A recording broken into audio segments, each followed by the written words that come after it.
തിരുവനന്തപുരം ജില്ലയിൽ കഴക്കൂട്ടത്തിനടുത്ത് കാവോളയിൽ കഴക്കൂട്ടത്തൊക്കെ easy access ആയിട്ടുള്ള കാവോളയിൽ നിർമ്മിച്ചിരിക്കുന്ന ഒരു 4.25 സെന്റിൽ 1500 സ്ക്വയർ ഫീറ്റ്, അതും നല്ല കാമായിട്ടുള്ള ഒരു സ്ഥലത്ത് നിർമ്മിച്ചിരിക്കുന്ന വീടാണ്. അതിന്റെ വിശേഷമാണ്. ഇതിന്റെ ഒരു യുണീക്ക് ഡിസൈനാണ്. ഒരു ഫ്യൂഷൻ സ്റ്റൈലിൽ ഡിസൈനിൽ മുറ്റത്ത് ഏകദേശം ഒരു വലിയ XUV ആണെങ്കിൽ ഒരു വലിയൊരു വണ്ടിയും ഒരു ചെറിയൊരു വണ്ടിയും ഇടാൻ പറ്റുന്ന ഒരു അത്യാവശ്യം ഒരു മിനി ഫാമിലിക്ക് പറ്റിയ ഒരു വീടാണ്. 3 ബെഡ്റൂമാണ് അതിനകത്തുള്ളത്. താഴത്തെ നിലയിൽ 2 ബെഡ്റൂമാണ്, മുകളിൽ 1 ബെഡ്റൂം. അതിന്റെ വിശേഷം അകത്തോട്ട് നമുക്ക് കാണാം. ഇതിന്റെ മുറ്റത്തൊക്കെ നല്ലൊരു ഇതുകൊണ്ട് ഒരു ഇന്റർലോക്ക് ഒക്കെ ചെയ്തിട്ടുണ്ട്. ചെറിയൊരു പോർഷൻ ചെടികളൊക്കെ നട്ട് ഒരു ഭംഗി, ഈ വീടിന് ഒരു ഭംഗി കൂട്ടാൻ വേണ്ടിയിട്ട് ചെയ്തിട്ടുണ്ട്. നമ്മൾ അകത്തേക്ക് കയറുമ്പോൾ ഇതിന്റെ ദർശനം വന്നിട്ട് പടിഞ്ഞാറോട്ടാണ് ഇതിന്റെ ദർശനം. നമ്മൾ കിഴക്കോട്ടാണ്, വീടിൽ നിന്ന് പടിഞ്ഞാറിൽ നിന്ന് കിഴക്കോട്ടാണ് വീടിന്റെ ഉള്ളിലേക്ക് കയറുന്നത്. നമ്മളെ ഫ്രണ്ട് ഡോർ എന്ന് പറഞ്ഞാൽ സിംഗിൾ ഡോറിൽ, അത് പ്ലാവ് വുഡില് സിംഗിൾ ഡോറിൽ വലിയ വീതിയുള്ള കട്ടളയൊക്കെ ചെയ്തിട്ടുള്ള ഒരു മനോഹരമായിട്ടുള്ള ഒരു ഡോറ്. അത് ഈ വീടിന് ചേർന്ന ലെവലിലാണ് അത് അവർ ഡിസൈൻ ചെയ്തിരിക്കുന്നത്. അതുപോലെ തന്നെ ആദ്യം കയറി വരുന്ന ഒരു ലിവിങ് ഏരിയ സ്പേസ്, ആ ലിവിങ് ഏരിയ സ്പേസിനകത്ത് ഒരു TV യൂണിറ്റ് കൊടുത്തിട്ടുണ്ട്. ഈ TV യൂണിറ്റ് നമുക്കൊരു കോർണർ സോഫ, അതായത് ഈ ഭാഗത്തായിട്ട് ഒരു കോർണർ സോഫ ഇട്ട് കഴിഞ്ഞാൽ നമുക്ക് ഇവിടെ ഇരുന്ന് TV യൂണിറ്റ് കാണാൻ പറ്റുന്ന, TVയിൽ കാണാൻ പറ്റുന്ന ലെവലിലാണ് അവർ ഡിസൈൻ ചെയ്തിരിക്കുന്നത്. അതുപോലെ തന്നെ ഞാൻ നേരത്തെ പറഞ്ഞതുപോലെ താഴത്തെ നിലയിൽ 2 ബെഡ്റൂമാണ്. ആദ്യത്തെ ബെഡ്റൂം എന്ന് പറയുന്നത് നമ്മൾ വാതിലിൽ നിന്ന് കയറി വരുമ്പോൾ റൈറ്റ് സൈഡിലായിട്ടാണ് ആദ്യത്തെ ബെഡ്റൂം വരുന്നത്. ആദ്യത്തെ ബെഡ്റൂം ഇതിലും നല്ല ഒരു അത്യാവശ്യം നല്ല ഒരു വീതിയുള്ള ബെഡ്റൂമാണ് ഇതിനകത്തുള്ളത്. അതിനകത്തൊരു വാർഡ്രോബ് കൊടുത്തിട്ടുണ്ട്. അതുപോലെ തന്നെ വാർഡ്രോബൊക്കെ നല്ല ഒരു കുറച്ച് നല്ല ക്വാളിറ്റി മെറ്റീരിയലാണ് യൂസ് ചെയ്തിരിക്കുന്നത്. എല്ലാം ക്വാളിറ്റി മെറ്റീരിയലാണ്. നമ്മളെ ബാത്റൂമും അത്യാവശ്യം കുഴപ്പമില്ല. ബാത്റൂമും നല്ല ഒരു ഡിസൈനിൽ, അതുപോലെ തന്നെ കുറച്ച് അത്യാവശ്യം ഇത് സ്പേഷ്യസ് ആയിട്ടാണ് എല്ലാം ചെയ്തിരിക്കുന്നത്. അതുപോലെ തന്നെ നമ്മൾ അതിനകത്ത് നിന്ന് കയറി ഇറങ്ങി കഴിഞ്ഞാൽ ഇവിടെ TV യൂണിറ്റിന്റെ ബാക്കിൽ, അതും സ്റ്റെയറിന്റെ അടിയിൽ സ്പേഷ്യസ്, അതിനകത്ത് നമുക്ക് ഒരു ഇൻവെർട്ടറിന്റെ ഒരു റൂം കൊടുത്തിട്ടുണ്ട്. എല്ലാ സ്പേസും അവർ യൂസ് ചെയ്തിട്ടുണ്ട് കേട്ടോ. അത് ഭയങ്കരമായിട്ടൊരു പോസിറ്റീവാണ്. ഇതാണ് ഇവിടുത്തെ ഡൈനിങ് സ്പേസ്. അത് ഒരു ചെറിയൊരു സ്മാൾ ഫാമിലിക്ക് പറ്റുന്ന ഒരു 4-6 പേർക്ക് ഇടാൻ പറ്റുന്ന ഒരു ഡൈനിങ് ടേബിൾ ഇടാൻ പറ്റുന്ന ഒരു സ്പേസ് ഉണ്ട്. അതുപോലെ ഈ സ്പേസിനോട് ചേർന്ന് ഒരു വെറൈറ്റി ലെവൽ, ഒരു പടഹോളൊക്കെ കൊടുത്തിട്ട് ഒരു എന്താ പറയുക, ഒരു പാഷ്യോ കൊടുക്കാൻ പറ്റുന്ന ലെവലിലാണ് അവർ ഡിസൈൻ ചെയ്തിരിക്കുന്നത്. അതിനോട് ചേർന്ന് ഇവിടെ ഡബിൾ ഹൈറ്റ് ആണ്. ഈ നമ്മുടെ ഡൈനിങ് സ്പേസിൽ ഇരുന്ന് കഴിഞ്ഞാൽ മുകളിലത്തെ പോർഷനിൽ നിന്ന് ഡൈനിങ്ങിലേക്ക് നമുക്ക് ഡയറക്റ്റ് കാണാൻ പറ്റുന്ന ലെവലിലാണ് അവർ ഡിസൈൻ. ആ ഡിസൈനൊക്കെ കുറച്ച് യുണീക്കാണ്. നമുക്കറിയാം, നമുക്ക് ഒരു വെറൈറ്റി ലെവലിലൊരു ഡിസൈനാണ്, കോൺസെപ്റ്റാണ് അവർ കൊണ്ടുവന്നത്.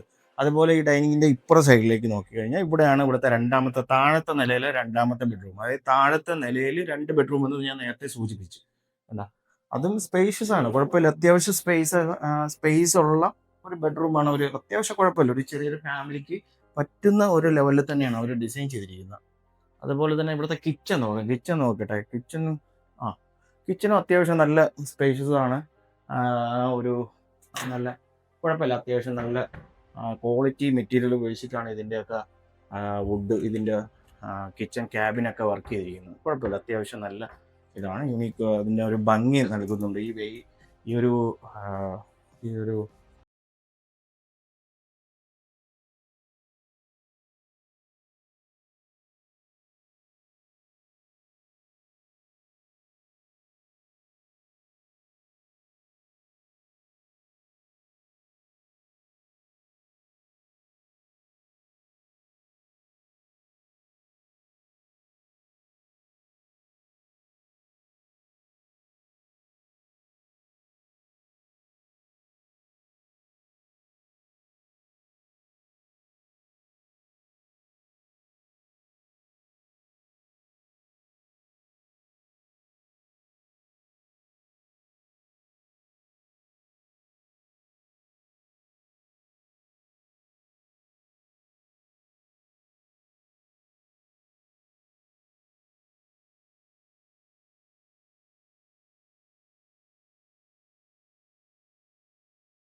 ഒരു കാര്യം പറയാൻ പറ്റുമോ?